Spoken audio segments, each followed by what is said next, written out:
Welcome back, everybody, to set number 2 here in the Camelot Smite League. We have Ice Age versus Underworld Merlin Division coming at you in just a few moments here. I am Dr. Shrew, joined by the Captain on pulling double duty with some casting and spectating for what Welcome to the should show. be hopefully will be a pretty good match. Hopefully. Just It looks like they're two pretty even teams, and we're going right into picks and bans. Yeah, both teams 2 and 4, so pretty important for them to try and get some higher seeding for the playoffs and make it in. Um, we get right into the picks and bans. Ice Age with the first pick and first bans. A nice little Giga Chad down there on the right hand corner Is that still is showing up? yeah. Let me But just hey, quickly he's just there to Alright, help Underworld there's get a the reason dub for that here. if it's needed.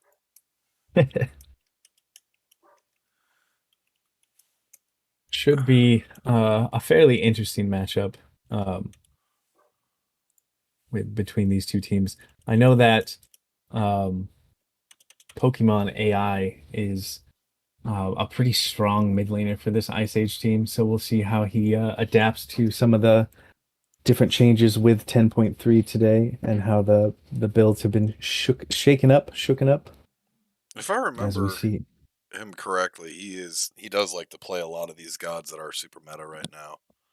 So not surprised to see those getting banned out. I'm surprised they didn't leave like the hell or something for them to ban though. Probably just don't want to play with Sure. Go.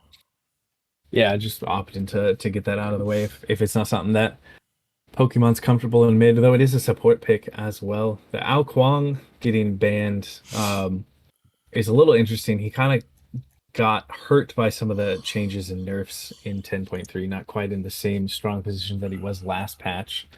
But the Hercules getting banned by Underworld makes a lot of sense to me. He's in a good spot.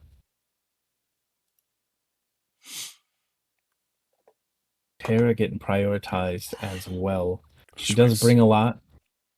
I was gonna say it makes a lot of sense. I played in a game earlier where Terra's ult was definitely a contributing factor to a lot of fights not going our way. Yeah, with the extra mitigations that she has on that alt now, It's not a losing Mulan. the healing, it's It's not. definitely definitely something to watch out for. It's not a Mulan No, it's ban. Maui. Maui. Definitely a lot of support focus here between Afro, Maui, Terra, and Hell all getting banned away, but we get the Yamoja locked in, who was the one big leftover not getting banned. So it makes a lot of sense to me that Ice Age go ahead and pick that up. She brings so much to the team. River's Rebuke being such a good team fight ultimate to trap everybody in, and just everything else she has in her kit makes her super strong.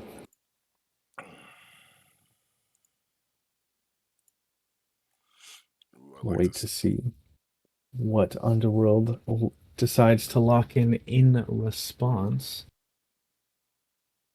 There she is, and they lock this in pretty quick. Naja coming in. Very strong pick out of the jungle right now. Especially with Afro being banned, because Afro does kind of counter a lot of things that Naja wants to do. So being able to lock that in, so much setup and CC for your team, and then bring in just a lot of damage himself with that crit and everything else that he can build.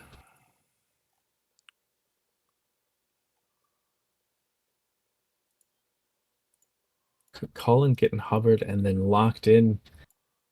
Najaka Cullen is a pretty strong top two, in my opinion. You have just so much solo lane pressure with Cucullin. He's definitely a lane bully that can then transition and just bring a ton to team fights. And then Naja, as I already said, just being able to set up so well for the rest of the team. And But also, this is, whatever is over there, if it's something that you just need to not be in the fight for a bit, you can just take her out. You can just she can just take someone out of the fight for a good couple. I think what 3 seconds. yeah, it's very true. Just buying time for either more of your team to rotate through or to just make sure that the team wins the team fight without something like the Ishtar in play to deal so much damage. Because this dual lane from Ice Age is definitely a scary combo. Ishtar, we saw in the last set, just pumping out so much damage with that crit build. I would say definitely one of the premier hunters, if not the premier hunter right now on 10.3. And Athena hover. We're gonna take that.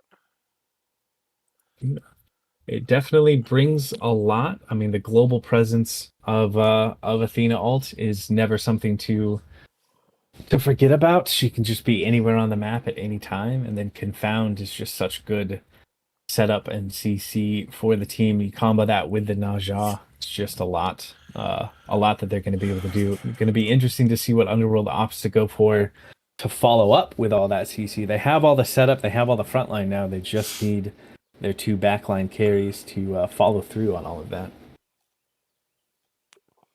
You guys watching SPL yesterday? It looks like got a Thoth man. Oh wow, interesting. People saw what he did yesterday from What did what's he do? I missed he SPL yesterday. the one of the OSL guys got brought up, I heard about that. and he played Thoth the first game, and they respect banned him. Wow. Yeah. Was it Thoth mid? Yes. Okay, that makes sense. But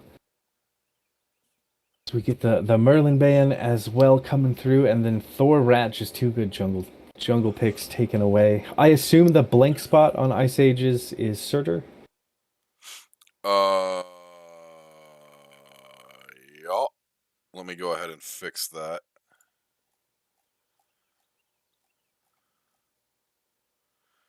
Yeah, hold on. I gotta fix that real quick. Oh well, I mean you're doing double duty right now.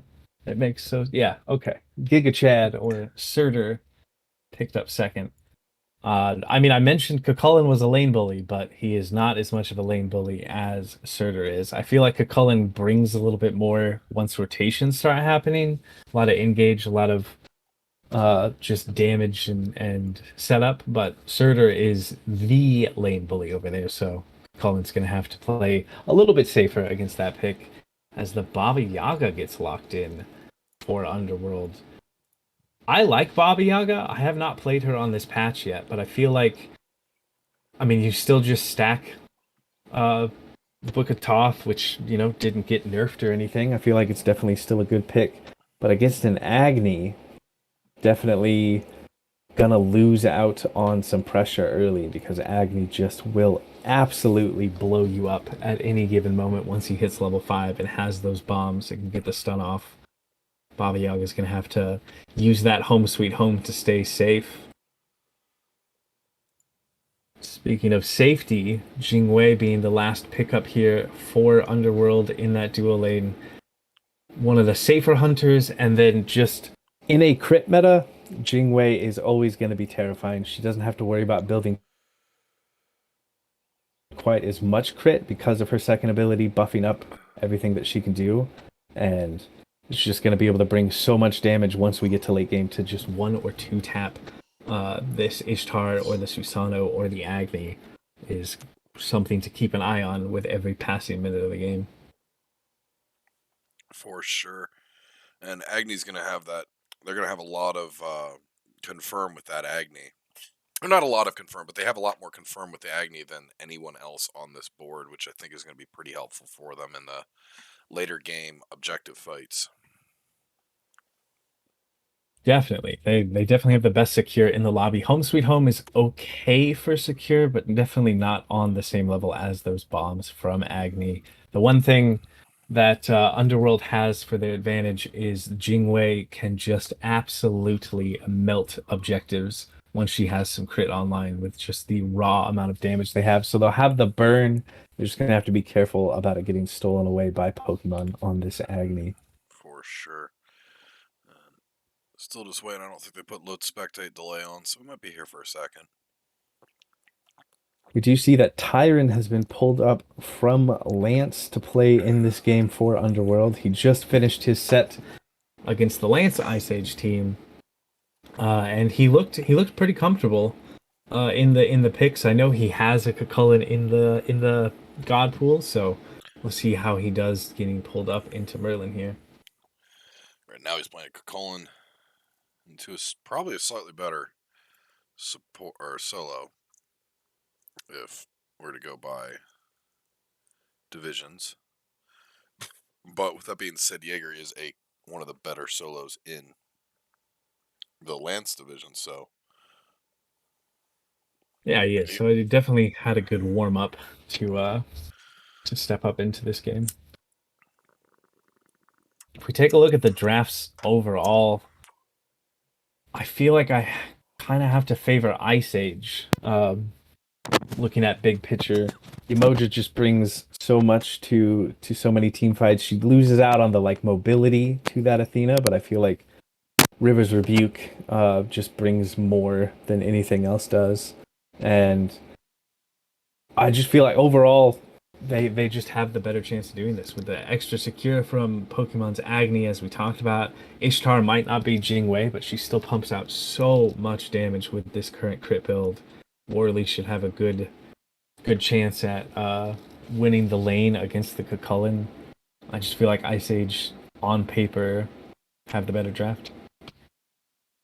I do gotta agree with you, especially with the healing coming out from Yamoja. Athena obviously has the global pressure that is so difficult to match for anybody, but I think that if with the healing, with the changes to healing, breastplate, Lotus, all being fantastic items right now, you could definitely see it coming out, and especially in team fights.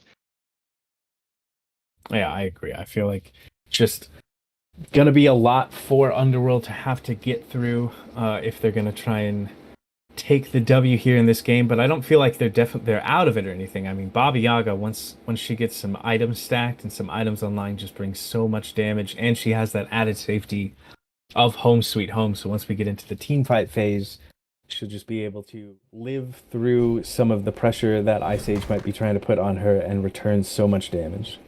Absolutely. Baba's, I mean, speaking about Baba, like that's a really good pick into Yamoja because when you're in that home sweet home, you can walk through Yamoja's ult. So that gives you, sets someone, and Jing also has, I believe, her dash gets her through Yamoja ult. So you might not necessarily need a Phantom Shell if you are the Athena here with how many people can get, how the fact that both of your characters can get out of that Yamoja ult. I would like to see Underworld if you're going to take a fight, especially late team fight, you have to all in it because Ice Age is going to be able to poke from afar and then heal up with so much from in their kit. Yeah, they definitely have the sustain advantage, even with the nerfs to healing and Yamoja's two giving more shields than anything now. Still have that sustain advantage, and the Surtur has that innate healing within his kit as well. I'm interested that both of these solo laners have picked up the Bluestone to start, not the sort of normal pickup here with the changes in 10.3 to grab that Bluestone. No, Ku still, I believe, still likes it, but a warding sigil is most likely what you see out of previous, I would say, Bluestone abusers. But they're not, they don't abuse it, but they use it well. But that usually you see warding sigil getting picked up by them, especially Surtur. But I guess if you want to go, both are going into heavier tank here first instead of going a damage item that we have been seeing recently out of solo lane with the vital amplifier or the anything down that tree. Yeah, It it looks like both of them are understanding that they're that Cucullin and Sitter are both lane bullies, so wanting to make sure that they have a little bit of that extra fizz prots and defense here right off the bat, so they don't fall early in the one-on-one. Yeah. Both jungles going I, however, it looks like Requisier is going towards a Transcendence, is what I would assume. It could be a Hydra's, but most likely you see the Transcendence first. But Noxus is going towards that Jotun. So Jotun's obviously giving you just a stat stick with the 20%, the flat pen, and being able to just use all that right away. Transcendence better late with stacking items and giving that 10% late.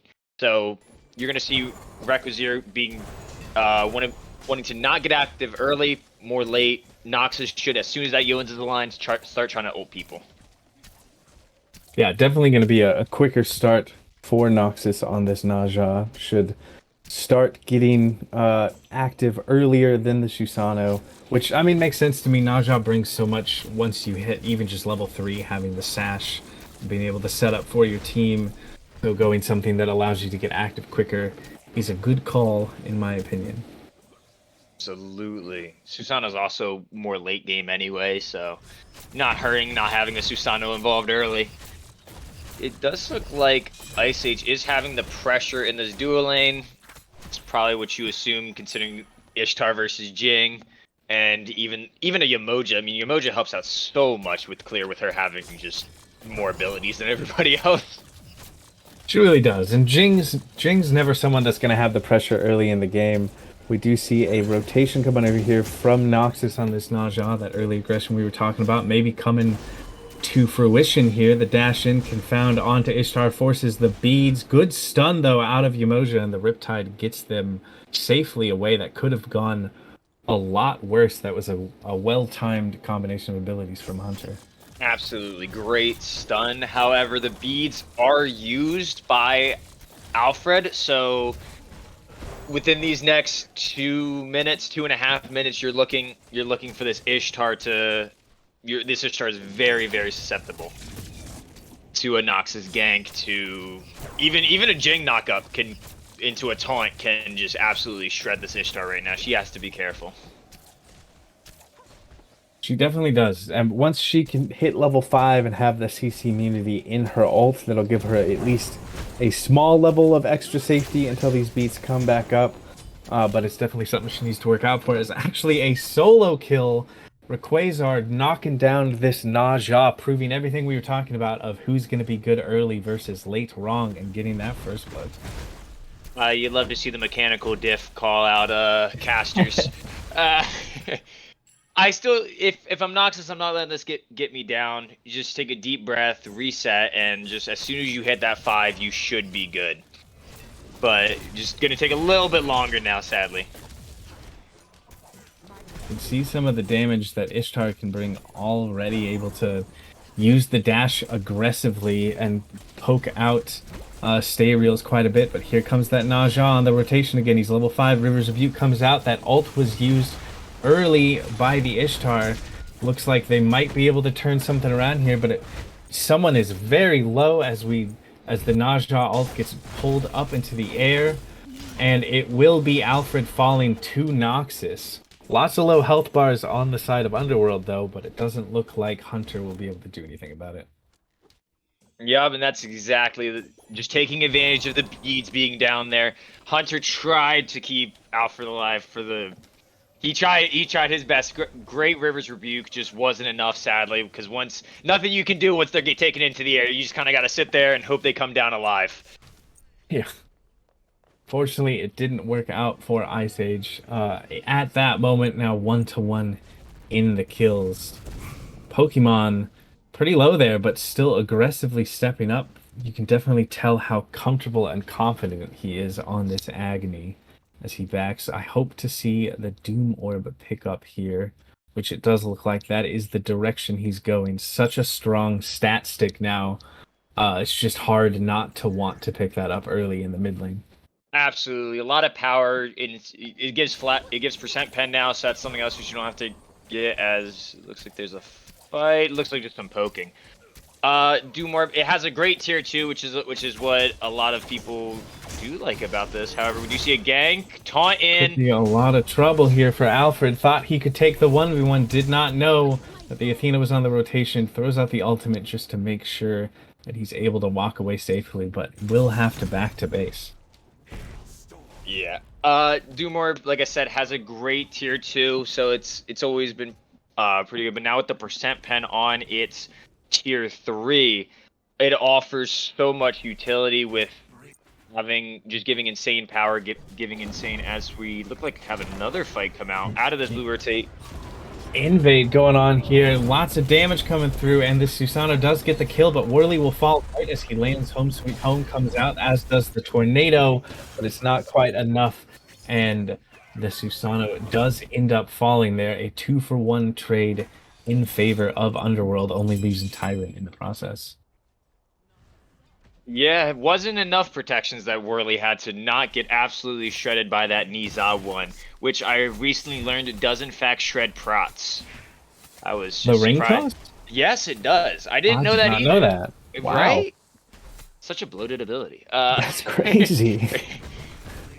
If you level it first, I think it gets up to 13 prots reduced per hit, which is just insane. And since they did go to that Jotuns, obviously you're gonna have it up more often.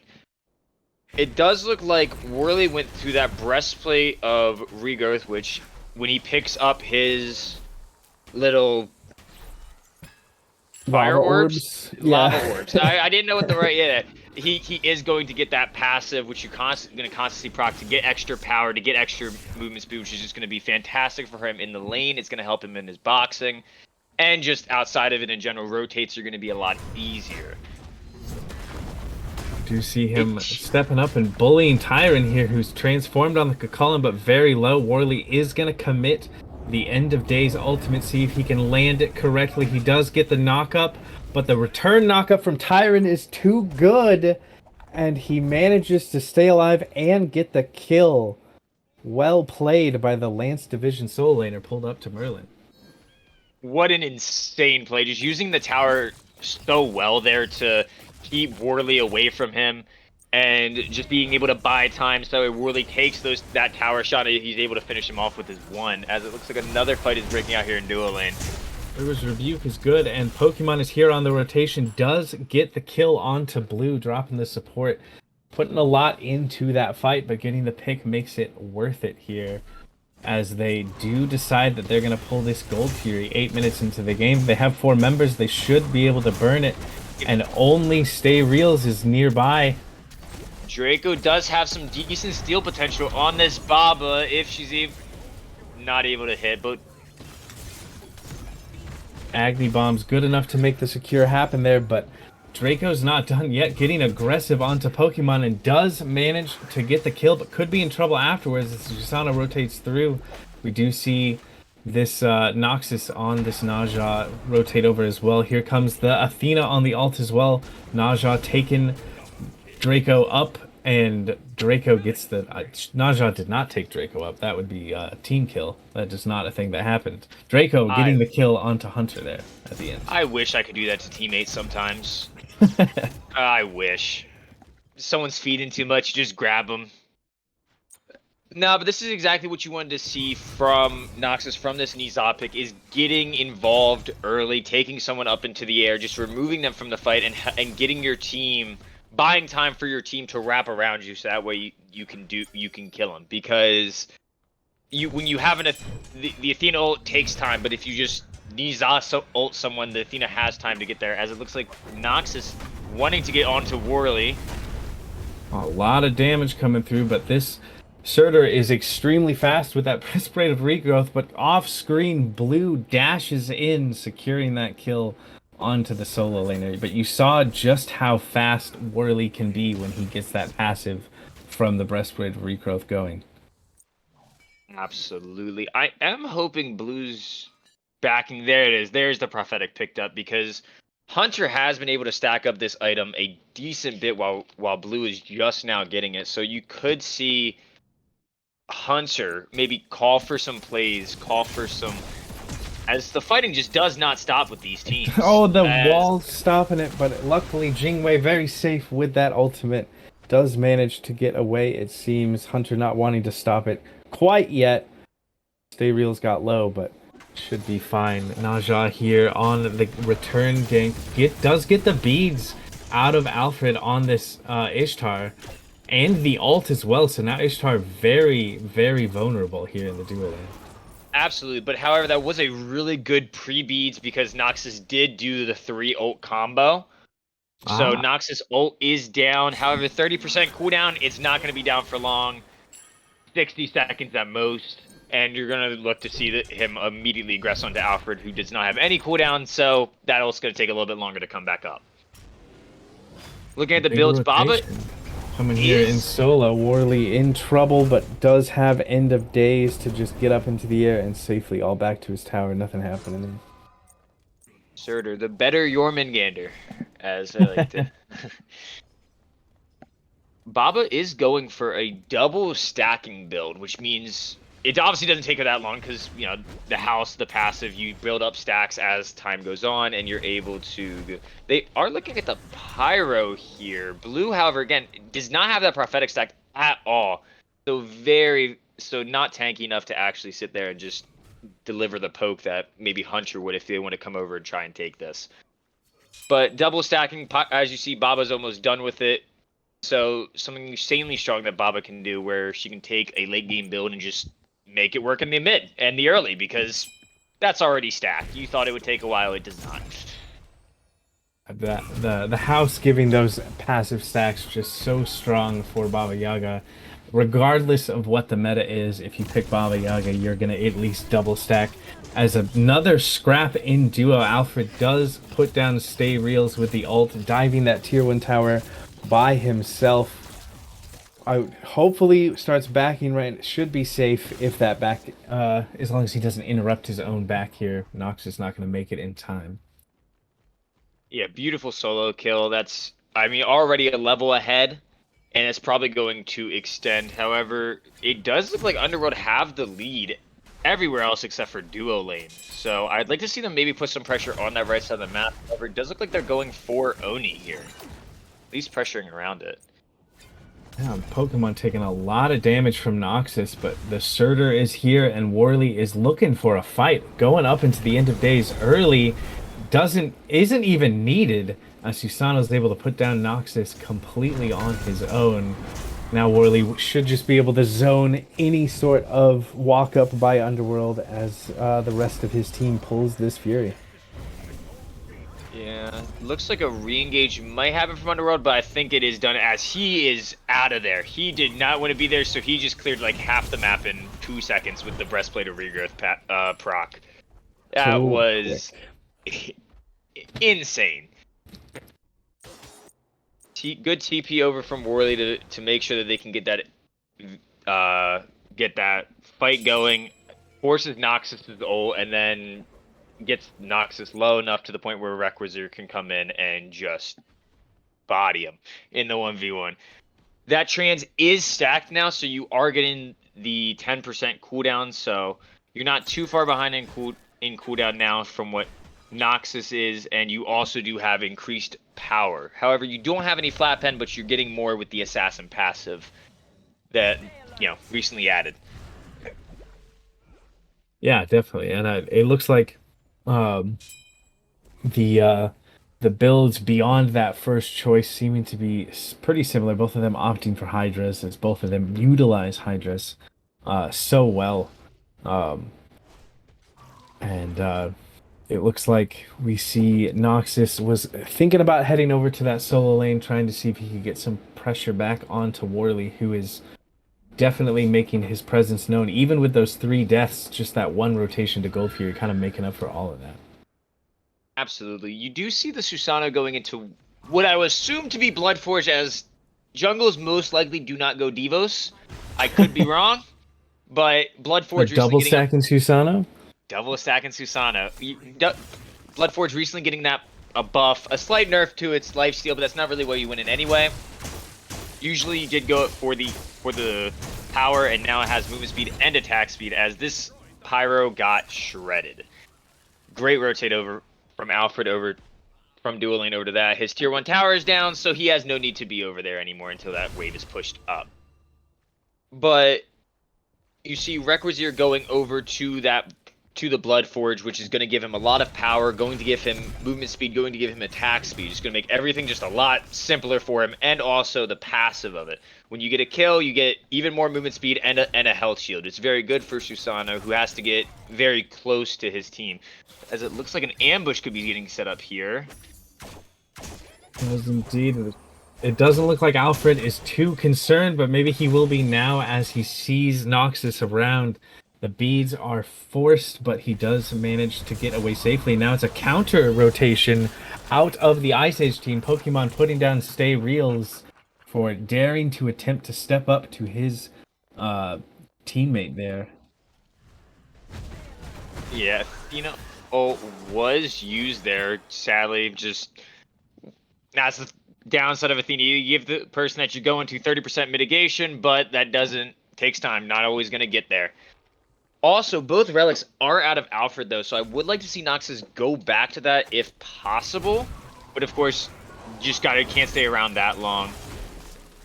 Baba Yaga getting attacked there in the mid lane does force the beads, but we do see that Baba Yaga has picked up Prophetic Cloak here in the mid lane, choosing another stacking item.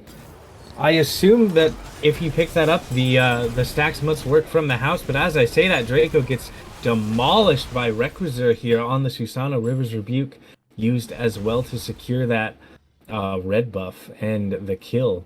But Prophetic Cloak must get stacked by the house, right? It does. I would love to see...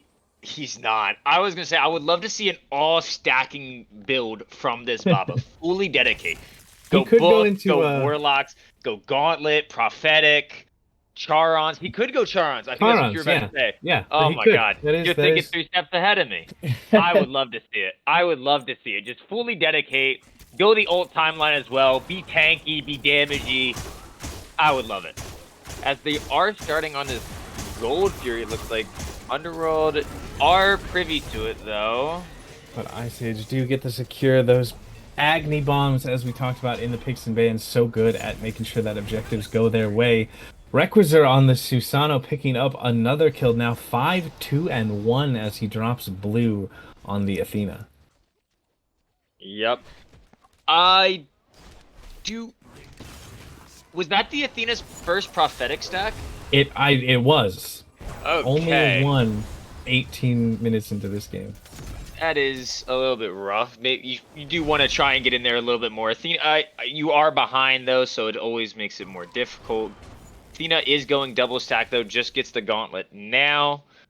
So if they're able to lengthen out this game, I think this goes better for Underworld. But with this gank on solo, a lot of trouble here. The Athena ult does get over there in time, but Pokemon gets the kill, and Alfred gets the second onto blue.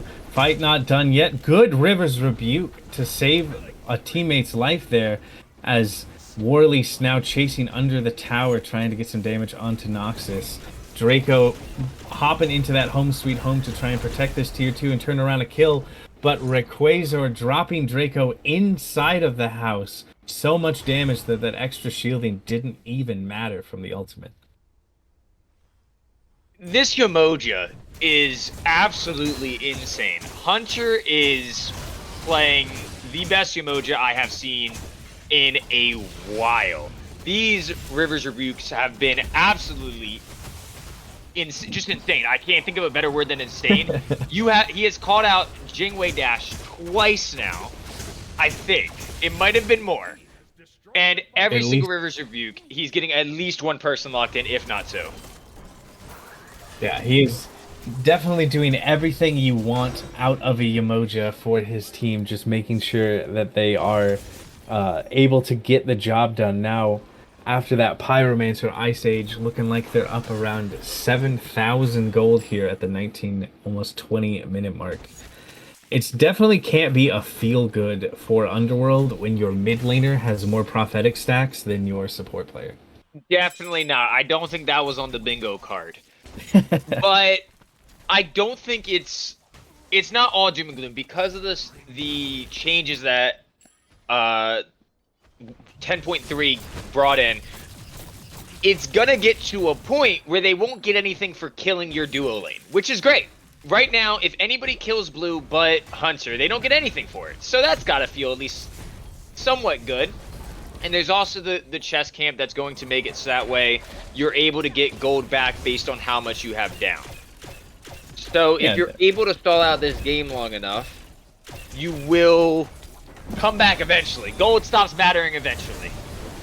Indeed, there are a lot more comebacks mechanics though, but another good Rivers Rebuke splitting up this fight. Hunter getting a triple kill on the Yamoja under this tier 2 tower, and the rest of Ice Age is not done, diving past the Phoenix to get some kills here. That tier 2 disappeared in an instant and it looks like the bird shouldn't be too far behind. Alfred dropping Noxus.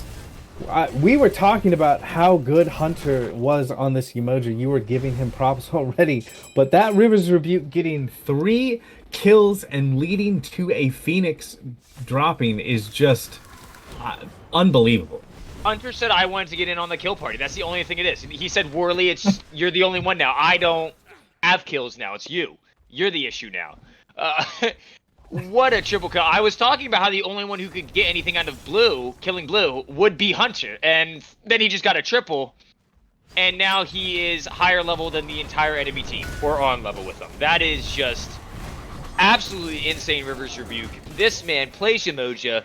Do not give it to him again. What just absolutely insane. He doesn't even have prophetic stacked. How is he able to do these things? Umoja's in such a good spot right now, and then you have that Lotus Sickle, which just brings so much to these fights. Just gonna be so hard to deal with heading into possibly a Sovereignty or an Imp armor next. Hunter is definitely putting on a clinic with this Umoja pick. Absolutely. I would like to note that Draco is the first prophetic stacked, fully stacked that we see in this game.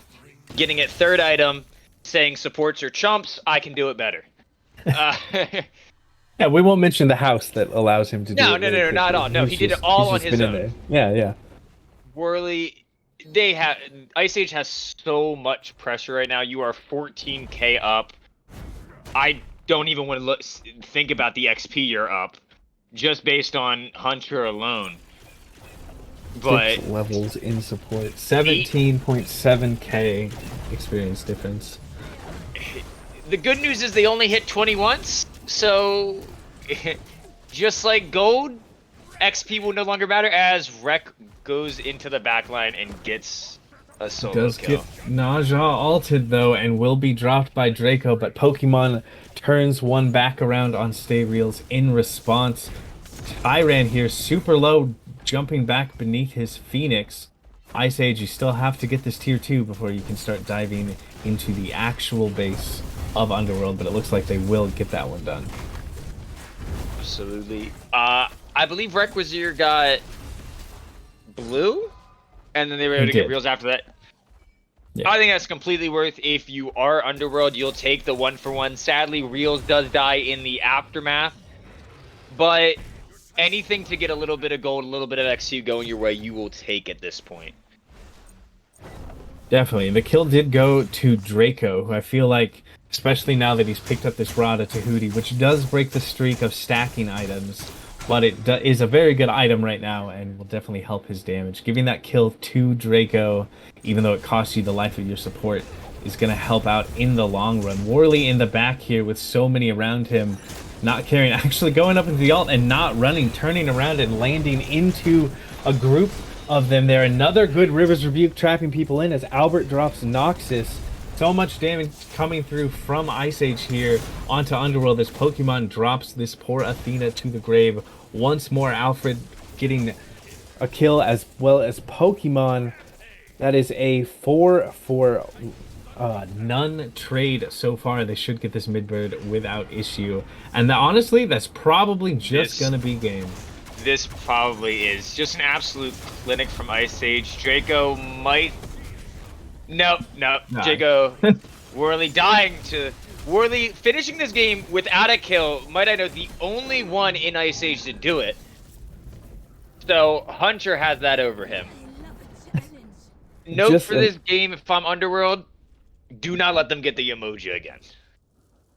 Yeah, Hunter just looked so comfortable and so confident on that pick, doing whatever he wanted. Every one of his Rivers Rebukes were just so on point, as well as being able to use those Riptides to get people to safety and get in quicker. It was just so much that he was able to bring from that support role and set up for his carries like Alfred and Pokemon, who just did so much damage and got, 6, 1, and 11 and 7, 1, and 11 respectively. Alfred with 25,000 damage in that game. Yeah, absolute. Just the agony was insane. Anytime they were grouped up around any sort of corridor, getting getting Agni bombed and then getting the stun out was just it was making us that way. Underworld sadly just couldn't do anything. There was some positives from Underworld. Obviously, the Baba Yaga did do well. I don't think it Mhm. was that big of an issue. Only want to get prophetic stacks still, which is nice. uh, there is some things to work on. I think the Nizah didn't do too bad, so I definitely think you can work off of that. I think Yeah, just I agree. biggest dual lane pressure, maybe a little bit heavier in dual lane. Don't let them get just such a big early game gods and just roll from there. And I think you could have turned that around. Yeah, I I, feel like there are definitely ways back in for Underworld in game two, but I feel like the biggest proof of how clean game one was from Ice Age, around the like 17-minute mark, you were already talking about picks and bans for game number two needing to get rid of the Umoja because the game was just already out of control. if I see Umoja get a triple kill, I cry. Like that Rivers rebuke was beautiful. Like it was amazing. But yeah, I do agree. Yeah, but the talking about picks and bans, that first game it was lost. It was lost around that 18, 17-minute mark. You got to take a deep breath and realize that this is a best of three. You still have two. You can still have a max of 2 games in front of you. Take a deep breath. Don't let your mental deteriorate any further. Don't just and then move on to the next. Because if you can come into this game with a fresh mental, game one was a fluke. Game one, come in and just draft what you still want to draft. You can come back. You can win this. It was just maybe they had a better game one draft than you. Yeah, Maybe they just played this better. Maybe they just played that and you spiraled it out of control. It's happened to everybody. Everybody loses Smite games. definitely. And we will find out shortly if Underworld can bounce back mentally and in game to push us to a game three. Ice Age up 1-0 for now as we jump to a quick break before game number two.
And we are back with game number 2 in this Merlin division matchup between Ice Age and the Underworld. Ice Age with the early advantage, getting that first game win.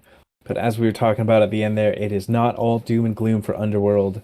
They definitely still have the capability to come back and push us to a game 3 here. Absolutely. Again, some major positives. Noxus on the Nizah was, I think, doing really well, especially pressuring that duo lane. Draco on the Baba. I'm upset that he did not go the full stacking build. I will not lie. I was really hoping for a gauntlet, but sadly not to be. Still looked really good on it though.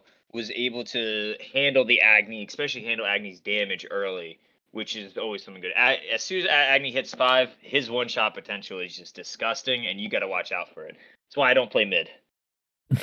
I don't want to deal with that.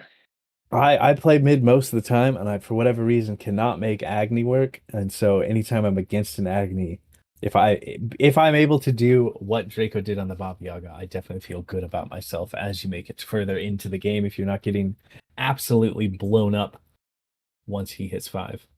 Absolutely. The only time I played mid was last season of Valhalla. I switched into it, and it was when Hunter mids were meta, and I just locked in CERN, and that was it. So I was basically just a carry. Like that's the only way I'll play mid. Like assassins were working as well. I'm like, yeah, okay, I'll jump in mid for a little bit. But yeah, I think, like I said, Noxus did look really good onto that Niza. I think you got to focus on in Pixelman's definitely banning out the Yamoja. Is just I think that was the biggest problem child. I think you can handle everything else. The Surtur, I mean, you're soloed the Surtur, right? So you don't got to worry about that. I think you said it was a Lance call up. He did a fantastic job Yeah, he did. handling Worley, who is a pretty fine solo laner that we have here in Merlin. Yeah, looked comfortable on that Cucullin. I wouldn't mind if they give him that back again if it's a pick that he enjoys and he can be comfortable on and survive that lane again.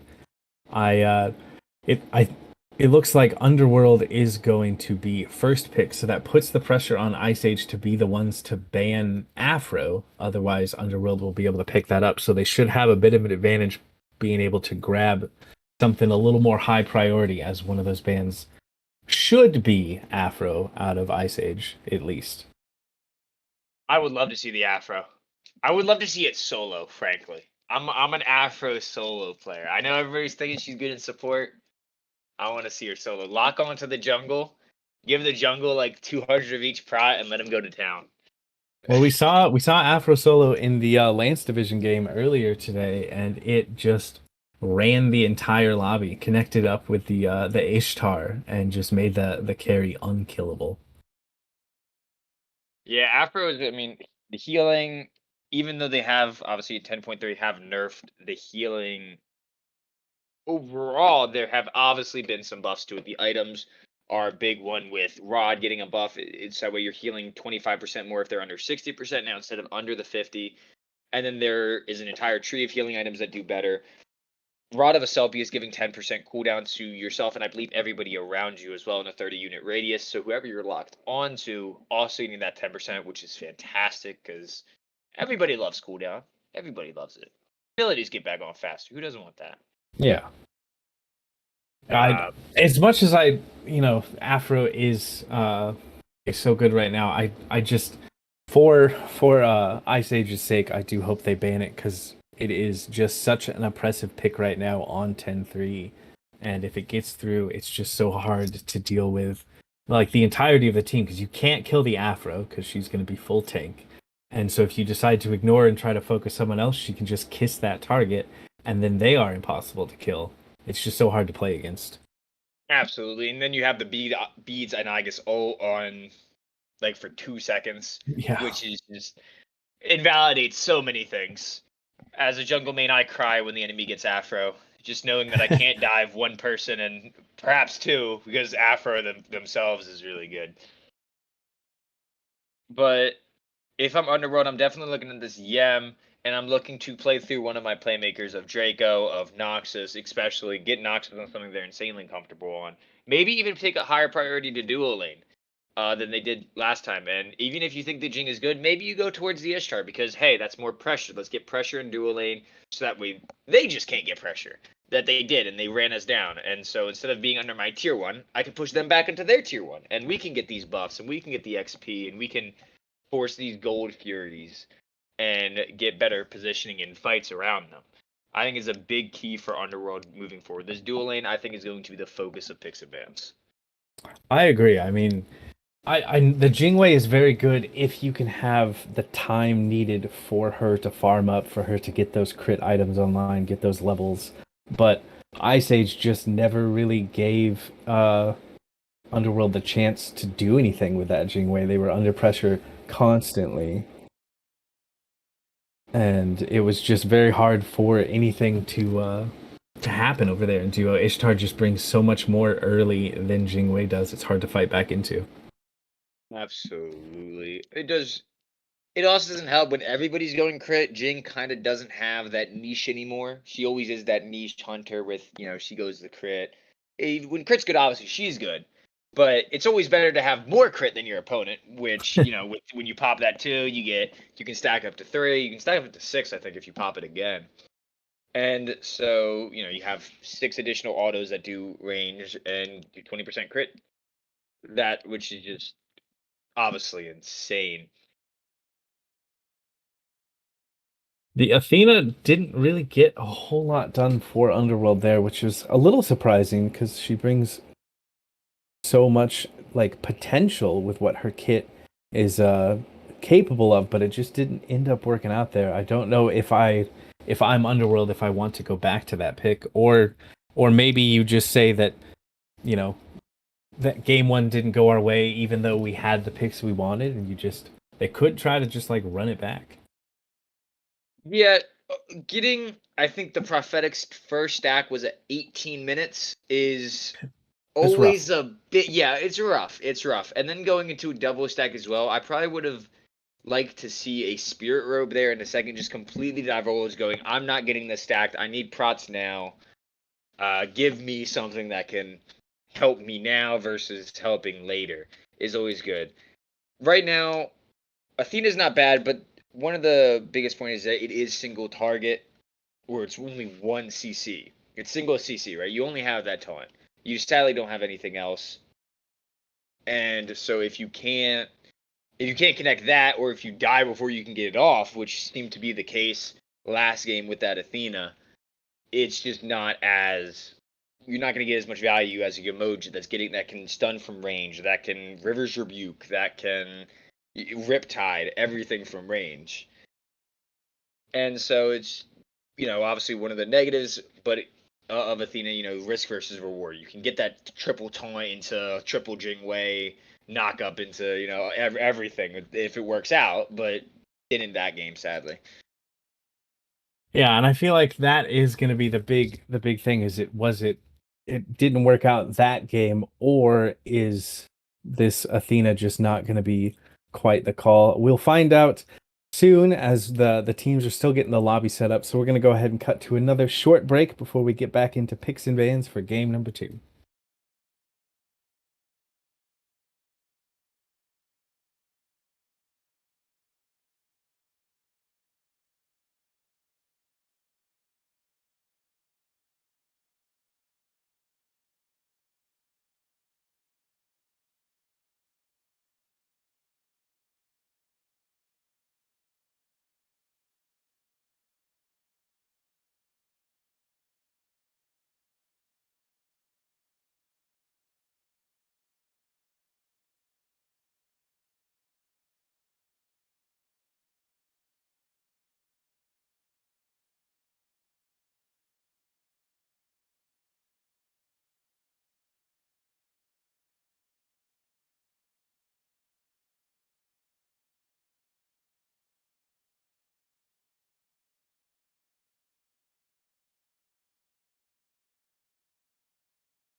And we are back and into the actual picks and bans for game number 2 here. Underworld up in that first pick position over Ice Age, and they get rid of the Afro ban right away, which surprises me because I feel like again the earnest is on Ice Age to ban that away.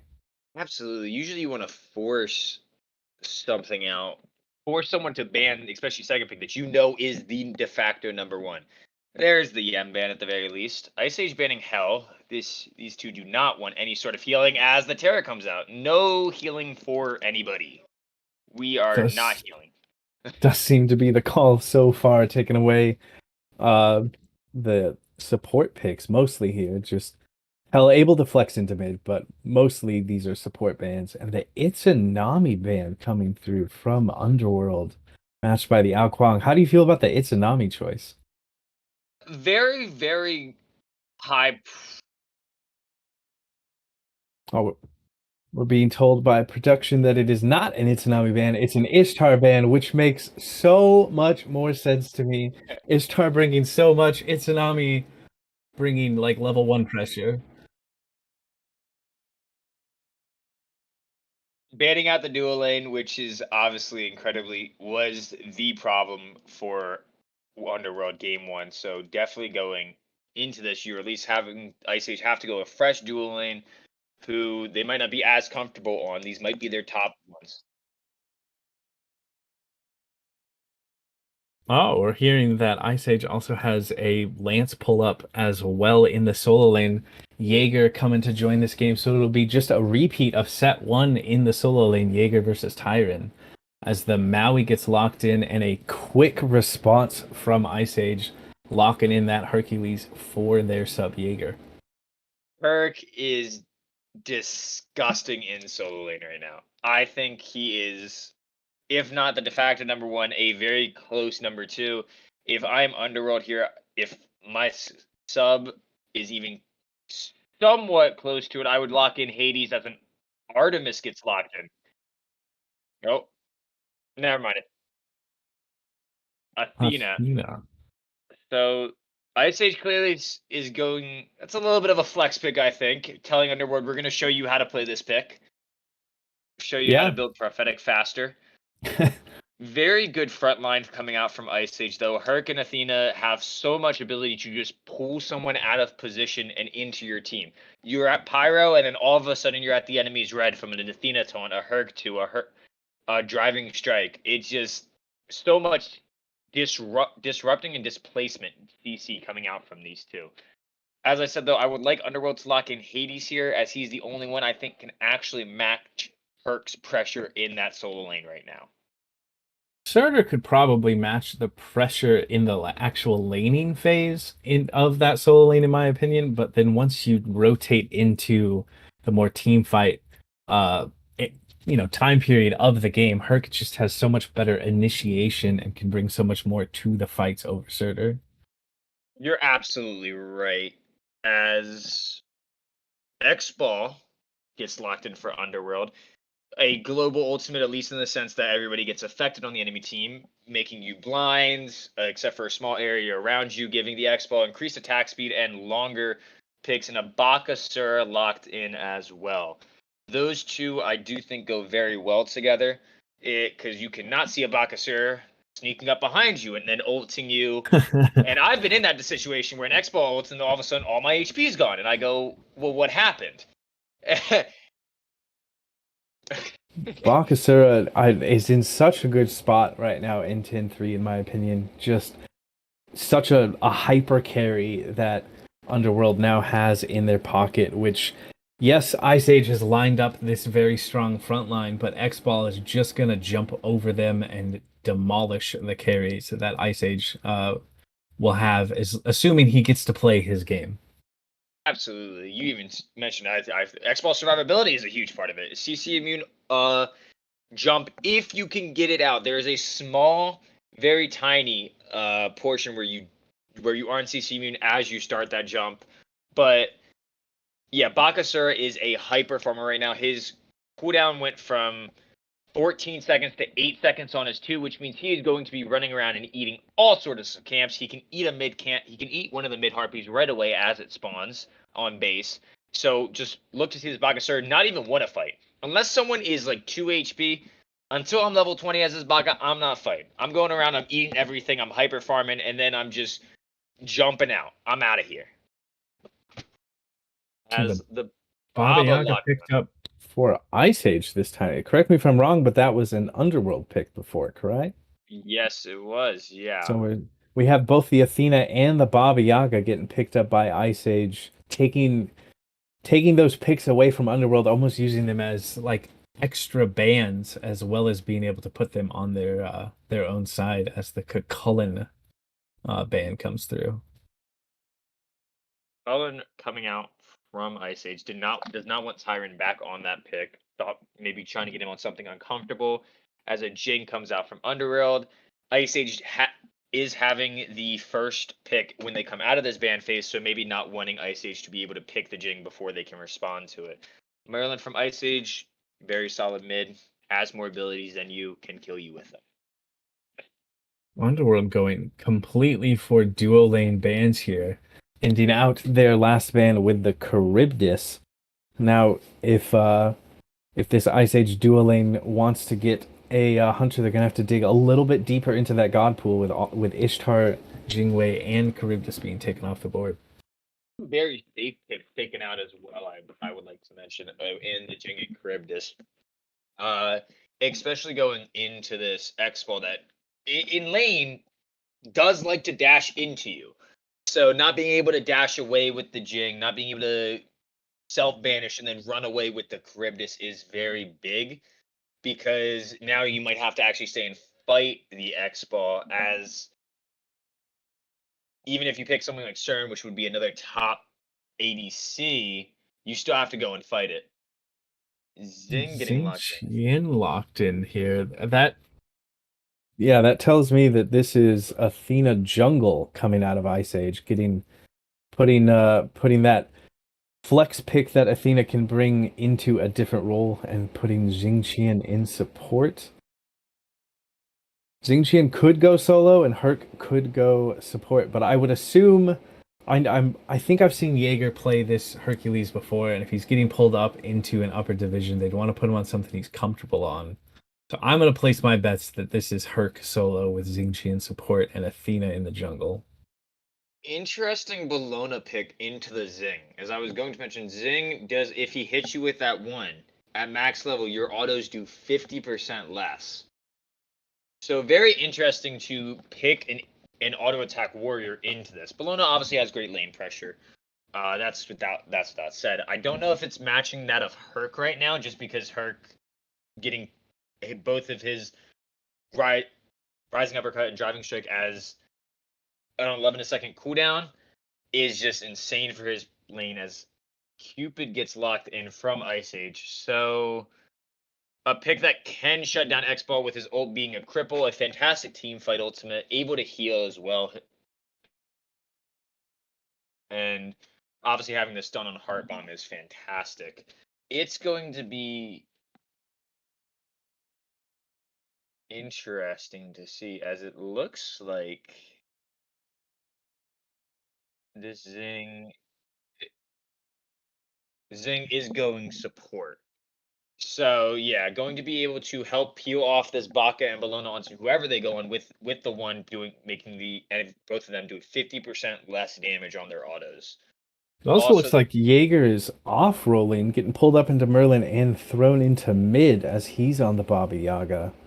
So I have to assume that he's going to take that into mid and off roll a division up. So that's really going to, show how if he's able to get this done, it's going to show how good mechanically he is to do that. Jaeger, you could make me your biggest fan. Go the full stacking build, please. I beg you. I don't even know if it's good. I just want to see it. I have no idea. I just want to see it. I think it's funny. Uh, but the Underworld do take a higher pressure duo lane going into this game with the X-Ball, with the Maui, like we wanted to see. And I think they could absolutely get rid of that weakness that they did have in game one and just completely change the tables on Ice Age. Yeah, and I mean with the pickup of this Bakasura as well. I mean just the pressure once you hit level 5 and you have that regurgitate ultimate, it just brings so much to any team fight that could happen at any point on the map. The cripple and the just added damage that you get from it is just super strong. Yeah, absolutely. Being able to eat your minions is also good. That gives you heal. That gives you prot reduct or prots. That gives you a cooldown on decreased cooldown by 2 seconds on your 3 and your 1, which your 1 does allow if you jump on someone, you do 10% more damage to them. And recently, it just got a buff where you also provide 40% anti heal onto the person you're jumping on as well. So the one, while most people think of it as a disengage tool on Baka, it is a very insane engage tool. 100%. I'm also noticing that it looks like we have a role swap on Underworld as well as it's Noxus on the X-Ball and Stay Reels on the Bakasura, but they're building as you would for the roles that you would assume they were in. So it looks like Noxus is stepping into that ADC position with Reels stepping into the jungle. Maybe it's just a sort of comfort decision on which, you know, they wanted the Bakasura and Reels is more comfortable on it, so they just decided to swap roles. It could be that absolutely. I think that's probably what it is. It looks like there aren't too many different builds going into this game than what I would expect to be seeing. The biggest one might be Bologna going into what I would assume to be Berserkers. That would be the biggest thing. Herc going into that Golden Blade, making it so he could just group up that wave and absolutely shred it, which is exactly what he wants to do. He is farm, farm, farm, and then until he can just 2-1 you and then you're dead. It's an interesting start by Underworld as well. It looks like Solo and Mid are taking the red buff, blue buff, and those harpies, while Reels on this Bakasura in the jungle is going to do both of his speed buffs by himself. It does get him to level 2. It does get uh, Bologna and Morgan Le Fay to level 2 as well. So it's just a different take that does get the job done. Absolutely. You're able to go into this solo lane as a level 2, which means you should get more pressure over this Herc until he did just hit 2. Huge stun coming out from now. That's going to at least hopefully alleviate some pressure that Ice Age was trying to bring. I would assume that the pressure will eventually head the way of Underworld in this. I mean, branching bolas just does get a lot of work done in this lane as the aggressive dash in from Cupid here, trying to see if we can get some more poke damage. But it looks like with the rotation coming of Reels here on this Bakasura already, the pressure might be going the way of Underworld instead. Good knockup and root though out of Hunter on the Xingqian, but a better hook in might get the job done. The stun is good, but Bakasura is already out. He does force the shell, though, but it looks like he might pay for it with his life. Cupid Bomb does get the stun. They do eventually drop Alfred on the Cupid, though. First Blood going the way of Ice Age, but it is a support for ADC trade in favor of Underworld. Absolutely, and I think you'll take that as Tyrant is really low, but I think you'll... Tyrant is dead. Yeah, Tyrant is dead. Got hit by that Herc 2-1 combo, and that's just that's the end of it. But I think you'll take that every single time if you are Underworld, even though the Hunter is getting that increased gold. You're still able. Your carry is able to farm just longer, obviously, because they didn't die. than Alfred is. So hopefully able to get levels off that, able to get more gold, and able to just spiral out because Noxus did also get the kill on Alfred.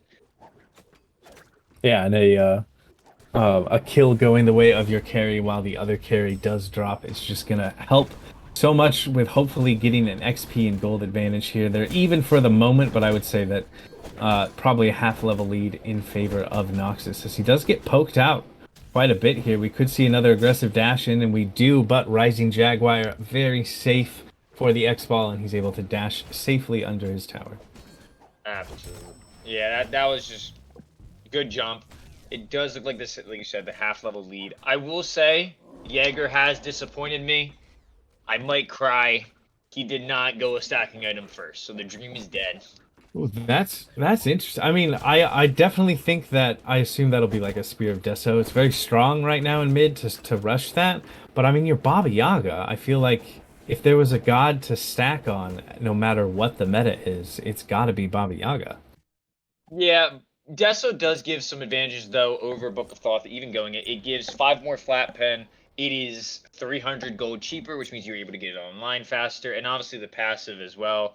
While Book of Thoth will always give you the mana, Deso, if you're able to get a kill with it, your non-ultimate cooldowns go down by 2 seconds. Your ultimate goes down by 6 seconds.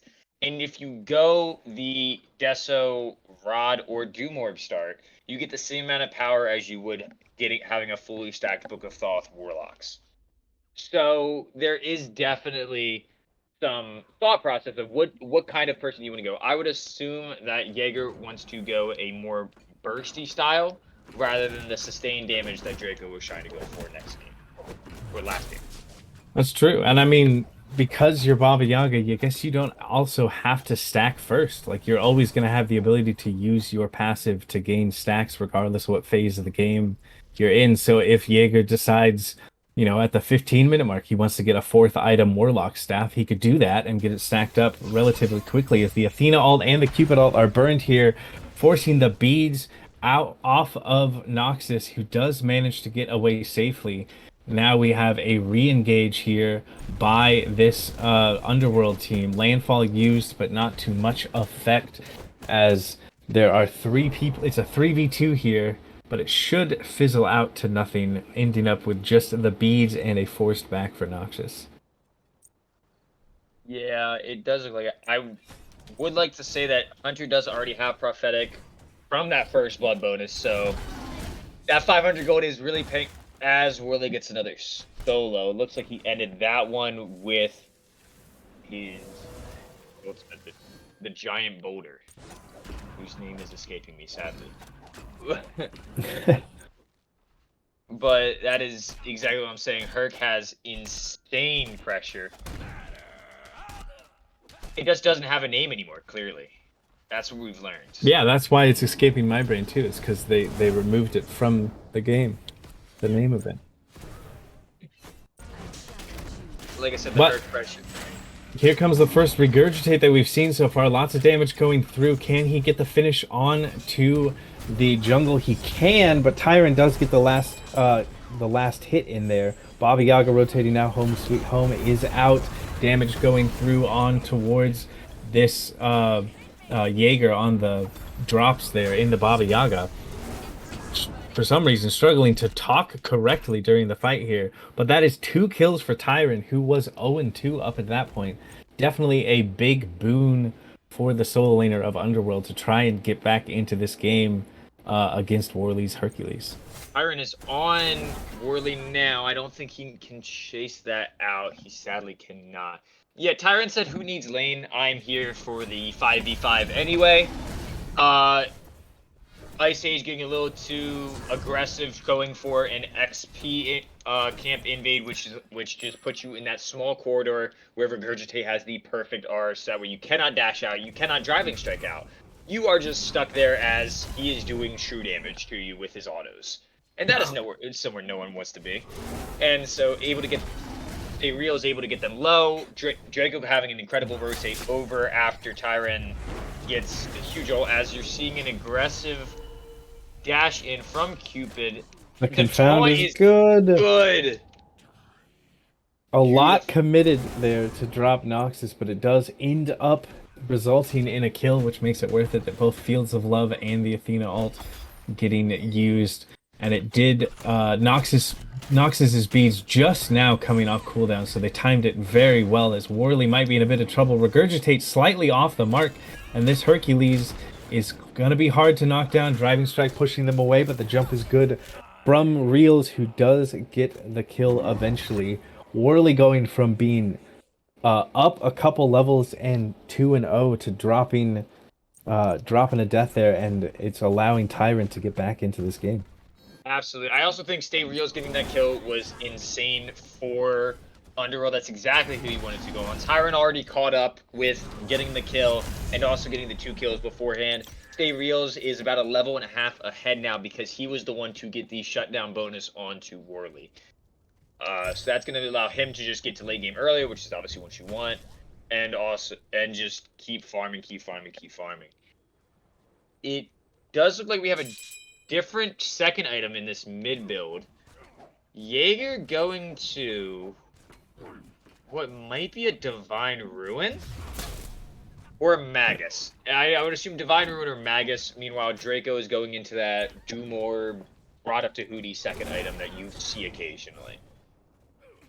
Yeah, I would assume that it's probably a Spear of the Magus, Divine Ruin, not super needed as the Fields of Love is used and forces the beats out of Noxus as well as the dash. So Noxus has not been able to keep his beads off of cooldown for very long, dropping them again, which just means that it should be another rotation from this Athena here soon. Yeah, Noxus is not having that good of a game right now, sadly. Just has been pressured on a pick he thought would be safe, which is a little bit of a shame. It does look like Requisier has closed up that gap to only being about a level or a half level lead in the jungle. However, Reels does have that second item along with the hastened, which means if he ever goes on someone, he's going to be able to stay on them until they're dead or they're somehow out of it. It's a good pickup from the Bonkasur. I like hasten on assassins like that.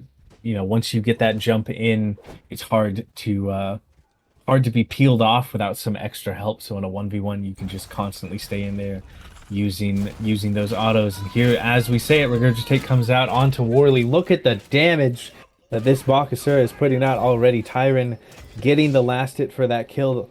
Starting off 0-2, now being 3-2-1 with a level lead over Worley's Hercules is quite the turnaround. So that's just allowing a bad start to get to you. However, you do see Ice Age rotating over. They know 2 are in right. It looks like they might have known the other 2 backs. They're going for this Gold Fury. Blue, the only one in range to steal. Looks like he's going to go for the Rising. Little bit too early. A very good attempt from Blue, though. Does almost steal that Gold Fury away from Ice Age, but they are able to secure it instead.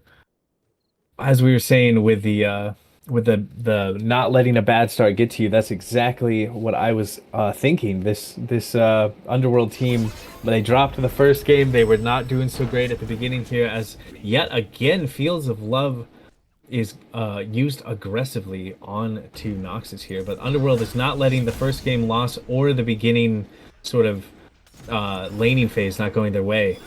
They are turning this game back around as Worley just does not care about the damage of 3 people in mid, just stepping up and making space. That is a Herc with breastplate right there. It looks like Tyron, he did go the Berserk Shooter. It looks like he might be going towards a Prophetic here, so we might see a return of not the full mitigation build, but what I imagine might be a little bit of a mitigation. I don't know if he'll go Onis. Shogun's is better on auto attack warriors as usual, but you're gonna see a Prophetic, you're gonna see a Berserkers out of here, which means that when this Bellona gets low late game, she's not gonna be that easy to kill. You got to go through that entire mitigation bar, then you got to go through that plus the Berserkers mitigation as well. It's just not going to be a fun time when she's in your face autoing you the entire time. Yeah, especially if she's using that sword and shield thing from her one with that's able to block certain autos and things. She's going to be hard to get through, and she will probably end up feeling like she does as much damage as you do with just being hard to kill. At least that's how I feel every time I'm against a Bellona. Bellona's get an extra damage buff against me. I need to talk to Hi-Rez about it, frankly. Like, they just do 10% more damage, and if I'm Bellona, I do 50% less. It's just, I don't get it. I'm not playing the character wrong. Don't worry about that. But Oh, sorry, go ahead. No, I was just I was just saying looks like we will see the invade here by this Underworld team onto the blue buff, but we have the Defender of Olympus being channeled through as well as the Herc Boulder. The Defender of Olympus does get the kill onto Stay Reels and forces Tyrant to jump over the wall with that ultimate. They were trying to get aggressive onto that blue buff, but it seems like Ice Age are very quick on the reaction and able to get a kill for that. And Rayquazer's not done. Dropping Draco in the mid lane, just moving from solo to mid and farming this Underworld team. Yeah, yeah, absolutely. That's the danger of Athena. If she has ult up, she can just be wherever she wants on the map. You're invading? No, you're not. You're dead. As it looks like she's going for a gank on dual lane, misses the blink, hits the confound, and Noxus. Yeah, gave up. Looks like he kind of sat there. Probably didn't have his leap up, sadly, and just accepted death. Reels gets stunned by the heart bomb that exploded onto the minion. However, blinks in. Regurgitate out, lots of damage going through. He does get the kill onto Alfred's Cupid. He's low, but the Eat minion's gonna heal him up just a little bit more. Not done chasing after this Athena. That hastened proc was helping him there, but Athena damage too good. And managing to put down yet another kill. Now 4-1-1 here in game number 2. That is so sad. All those 4 kills have come in the last, I would say, 2 minutes, by the way. This Athena was quiet. And so the Athena, though, has just been exploding. It was very quiet for the first, I would say, 10 minutes of this game, and then just decided, all right, I'm ready to play the game now. My Book of Thoth is almost stacked. I am going to go and kill everybody. And that's what they did. Looks like Rayquazer is going towards, I would assume, the Spirit Magus. That helps out a lot in ganks. I am hoping to see a Poly out of him, though. Yes. Because Poly with that Athena basic just absolutely shreds as there is a 3-man gank onto Noxus. 4-man gank, that Athena, man. Noxus on this X-Ball. Every time we have cut over to him, he has been on the full retreat, dashing out, and still most of the time ending up dead. Not having a good game here, as it looks like there might be another kill coming through. Herc Boulder doing a lot of damage, and of course, it's Rayquazer on this Athena, putting down Draco, who it now falls to 0-2-1 on the game. They backing up to that Gold Fury. Should be a fairly easy pickup. Nothing that Blue can do. Herc just standing there and watching, but it was an attempt at a steal by Reels, who did use Regurgitate, but he should not be able to get out, and he does fall to Alfred on the Cupid. When I think of steal potential, I don't necessarily think of Vaca. But I'm not saying, I like the idea. You have CC immunity on your ult for like 1-2 seconds. And so you're able to survive a lot of the stuff that they might try and throw at someone else at when you go in. But just sadly did not wait enough for that Gold Fury to get low enough to the point where he could actually kill it with his autos. And the Zingle on point. Zingle lasts longer than 2 seconds, so he's going to catch you eventually. So, Noxus is having a rough go of it, but if we take a look at what he just built when he backed and bought just now, we have I'm pretty sure that's a Runeforged hammer. And then going into the breastplate tree next after that is indeed a Runeforged hammer. A little confused. Does X-Ball have hard CC? He has the slow on his 2. I don't believe No, I don't. so. After the change to what his ult does, I do not think he has what you would consider hard CC.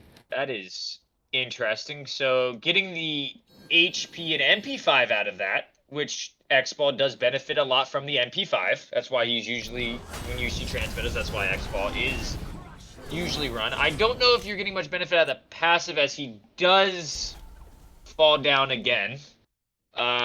Did have both relics up, probably just could not get that in time. Athena ult does come through as a big fight is happening here over by the speed buff of Underworld. Good landfall, but a better Whirlwind of Rage and Steel to throw them back. And Bologna having to ult over the wall here, consuming power, trying to make sure that his teammates could get out, but it ends up in a 3-for-1 overall in favor of Ice Age as they start to back up towards what could be a fire giant here. And it looks like that might actually be the call. Yep, Worley on the zone, stepping up and trying to see if he can't steal the red buff in turn. Does not manage to secure it, but he is keeping Draco busy as the fire giant is burning in the background. Nobody from Underworld even close to being able to step up to this one. That should be free. Is a menace. Wow. Just Hercules is a menace. Playing with his food there the whole time. All the while his team is getting this fire giant. Slowly though, they still have not dropped it yet. And now there are members of Underworld here. But with the Athena ult getting pulled through, it should be quite a bit of issue as the jump in. But Ice Age do secure it a little bit closer than I would have liked with how much of an advantage they have. But it seems like they should be able to get out safely with all 5 members with fire giant. Yes. It didn't look like Alfred was there, so that's probably why it took so long. Noxus was pushing down left that entire time. Hercules, I said it before, and I'm going to say it again. Again, menace. Just getting those 2 seconds, off of both his 2 and his 1 to the point where they are 11 seconds without cooldown means he can just run you down. He can just run you down. He can sit in your face. It doesn't matter. You can't do anything to him. It's so sad. Yeah. It doesn't. If I am Underworld, I'm looking to. You don't have the worst siege defense in the world. You act with Maui available. As there does look to be. Cupid ult coming out here, forcing the consuming power. Regurgitate popped as well, but it is the Cupid getting the first kill. Draco does manage to turn one around onto Alfred though, but Worley not done, dropping stay reels. Good confound forces the beads off the Morgan Le Fay, and again Noxus is in so much trouble. He did pick up that spectral armor trying to survive a little bit more, but look at this, Athena dashing into the Phoenix. Aegis popped, but it's not enough as Worley gets the last hit there for that kill. 7, 2, and 5 on this Hercules now. Yeah, I would have probably liked to see Underworld sit underneath Phoenix or these tier 2s and just try and defend them. There's not much you get by going to what I assume they were trying to do a Gold Fury defense. Even having an 18-minute fire, just because you're down so much, it looks like they're down 10k. It's just very difficult to actually defend outside of that, having that 6th man in the Phoenix. It does look like Noxus picks up the Spectral, so helping him in the box. It might help him in the 1v1, but with the rune forged, I feel like Spectral maybe, if you really feel like you're that far behind and you really want that extra defense, but I can't really get behind the rune forged hammer 3rd item on an X-Ball. I'm not disagreeing. Maybe he thought you could still buy Frostbound, and then was too deep into it, didn't want to sell it because he's still far behind on gold. Because Frostbound this patch was made ineligible for hunters. That honestly could be something along those lines. Just ended up stuck in that hammer tree, not realizing. But Ainz now has a pure defensive item and a hybrid defensive item to go with the Bloodforge. Not going to be pumping out too much damage as the Athena ult is popped again. Sorry, consuming power used to try and see if he can't back out. Maui does fall to Alfred. And it looks like it should be a lot of trouble for Draco here. Look who showed up. Worley getting the kill again on this Hercules. What a KS. That was such a KS. Like, Hunter even made sure to use the sprint route. And Worley comes in and goes, "Thank you, this is going to look great for my KDA." I have a bone to pick with O Jaeger this game. Jaeger, I understand maybe the stacking build isn't the entire thing, right? But not a single stacking item on Baba. You're killing me here, man. It is like, why pick Baba if you're just gonna build the more standard mage build in the first place. Good pull and push should spell a lot of trouble for stay reels, and it does. The boulder getting the last hit there. Heart Bomb helping out as well, as it looks like Tyron should be the next to fall. That kill goes the way of Hunter, who Whirlwind of Rage and Steel and pulls people back. It looks like they're just trying to end, but Draco drops the Xing Qian of Hunter with that consuming power. Full retreat now from Ice Age, not wanting to overextend. They got the bird, no reason to lose anything. As I say that, though, they turn around. Good landfall. Home Sweet Home is used as well. Jaeger trying to get some damage, but Noxus is on the board again. Getting another kill in his pocket is going to be very good for this X-Ball. But look at Worley. All of this fighting literally has not taken any damage and is still just controlling everything. Slightly off the mark there, trying to get the kill onto Draco, but does get it with the boulder. Nox is getting another kill, returning one onto Alfred, maybe proving us wrong with this strange build, proving that it could work, but Worley's not done. Chases him down, puts him in the grave for the 6th time. But that gold for this X-Ball should be pretty useful.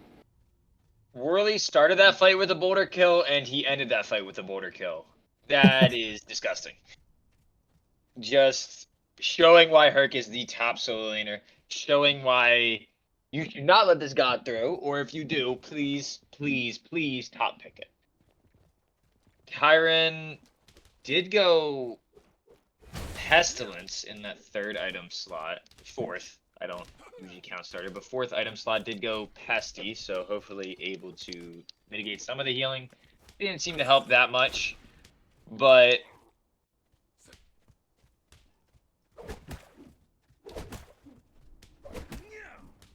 it's interesting, some of the build paths that we're going down here. We got a chin size out for the X-Ball now, so a little bit more damage at least to combo with the Spectral and the Runeforge. I'm having a hard time trying to figure out how to like talk about this X-Ball build. It's not something I've ever seen before. I think he just was trying to go down Frostbound, and just sadly that's not available anymore. So he had to go Runeforge, as Ice Age does stop the Fire Giant. Blue, that is so sad. He is 1 stack away from finishing that gauntlet. That global X-Fold is just down. Draco is pushing left. This is probably going to be the end for Underworld this game. Especially with Blue being so low here, popping the shell and the landfall, just trying to buy time, but Alfred does get the final kill there. Home Sweet Home out, putting damage onto Draco as the team starts this final siege, trying to see if they can get the Titan there. Good confound from Requisir does get the kill onto Stay Reels, but Tyrant does turn 1 back around onto Jaeger. Draco turning around 2 more, and it's actually going the way of Underworld here on this defense, but Worley's still alive, which means it's never completely over. He should be safe enough to just leave, but it looks like he's just buying time, I suppose. He will eventually fall here, you imagine, behind the Phoenix. Draco getting yet another kill in that fight. This Morgan Le Fay is online and topping the damage charts now. Underworld not ready to put it to bed yet. Could we see how much golden hand Morgan Le Fay has? Because she hasn't backed yet. That is from 4 kills. So that is about 600 gold per kill. That is an entire item worth. So this Morgan Le Fay is now online. Underworld, you have a way back into this game now. Protect this Le Fay. Let her. You just saw what she could do if actually let go. You have Phoenixes to defend. There is the house running back. Yeah. I feel like this Le Fay, like you said, I mean, it's proof of the comeback mechanics that Hi-Res has put into this game with 10.3, getting those shutdowns, giving her so much gold. By the time she ended up backing, it was 2,900, and that is a full Soul Reaver picked up from Draco on this Le Fay, which is just going to help what the damage that she already has just end up being so much more. Absolutely. Listen, you have a way back into this game. Give them that. Defend around your Phoenixes. Morgan Le Fay has a very good siege defense. You have a very good siege defense in general, with Landfall coming out from the Maui, with Regurgitate. as Worley is running down this Lefay, saying, "You are the win con. I'm going to get rid of it. Goodbye."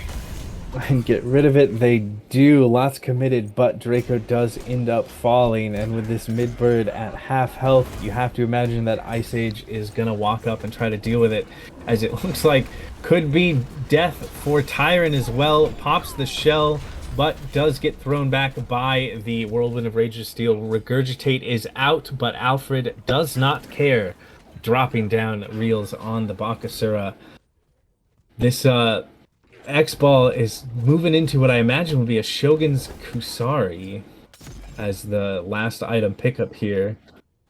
But it's going to come down to Noxus here on this siege defense to see if they can keep this mid-bird alive, trying to buy time for Draco to come back up in 12 seconds.